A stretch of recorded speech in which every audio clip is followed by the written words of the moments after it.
বেগম জিয়ার এন্ডোস্কোপি সম্পন্ন, পাকস্থলী রক্তক্ষরণ বন্ধ হয়েছে। জার্মানি থেকে আসছে এয়ার অ্যাম্বুলেন্স। লন্ডনে নেয়ার বিষয়ে সিদ্ধান্ত হবে রাতে। এই মুহূর্তে এভারকেয়ার হাসপাতালের সামনে আছেন রিপোর্টার সানবীর রুপল। সরাসরি যাচ্ছি তার কাছে।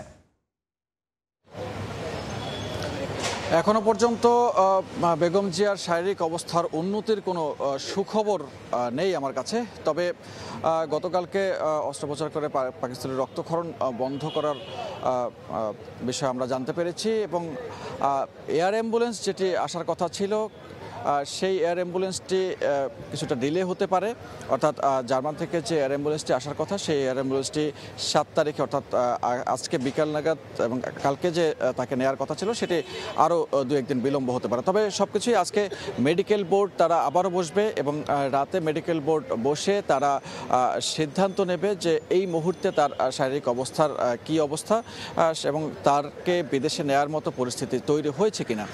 তো এখন তিনি নিবিড় পর্যবেক্ষণে আছেন এবং সকাল থেকে ডক্টর জুবাইদুর রহমান বা তার পরিবারের লোকজনকেও আসতে দেখিনি এখনো পর্যন্ত। তবে তারা কিছুক্ষণ পরে আসতে পারেন এবং তার শরীর স্বাস্থ্যের আজকের খোঁজ খবর নিতে। এবং জানেন যে ডক্টর জুবাইদুর রহমান তারেক রহমানের স্ত্রী, তিনি গতকালকে লন্ডন থেকে ঢাকায় ফিরেছেন। ঢাকায় ফিরেই এখানে এভারকেয়ার হাসপাতালে দেখতে এসছেন।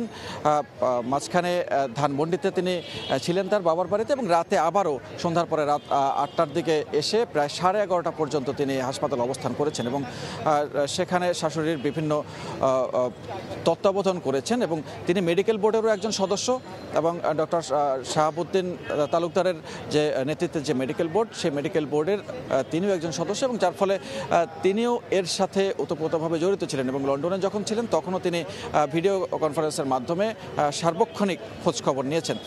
তো এখনও তার যে পরিস্থিতি সে পরিস্থিতি হচ্ছে তার কিডনি, লিভার এবং ফুসফুস এরকম যে প্রধান অঙ্গগুলো আছে সেগুলো আসলে কার্যত আগের থেকে আরও খারাপ অবস্থা গেছে, যার ফলে তিনি আসলে এরকম একটি পরিস্থিতির মধ্যে পড়েছেন এবং দীর্ঘদিন থেকেই তিনি অসুস্থ বোধ করছিলেন এবং তারেক রহমান তার স্ট্যাটাসেও বলেছেন গতকালকে যে তিনি যখন কারাভোগ করেছেন তখন থেকেই এই তার যে তত্ত্বাবধান করার কথা ছিল বা উচিত ছিল সেইটি তৎকালীন সরকার করতে দেয়নি, যার ফলে তিনি ধীরে ধীরে আরও বেশি অসুস্থ হয়ে পড়েন। তো এখনও পর্যন্ত মানুষজন উদ্বেগ উৎকণ্ঠা নিয়ে আছে এবং সকাল থেকে আমরা গণমাধ্যম কর্মীরা যেমন আছেন তেমনি আশপাশে আমরা বেশ কিছু নেতাকর্মীদেরও দেখতে পাচ্ছি যে তারাও দেশের বিভিন্ন জায়গা থেকে এখানে এসে ভিড় করছেন। তো এই ছিল এখন পর্যন্ত বেগম খালেদা জিয়ার শারীরিক অবস্থার সবশেষ তথ্য। এভারকেয়ার হাসপাতাল থেকে সবশেষ জানাচ্ছিলেন সহকর্মী সানবীর রুপল।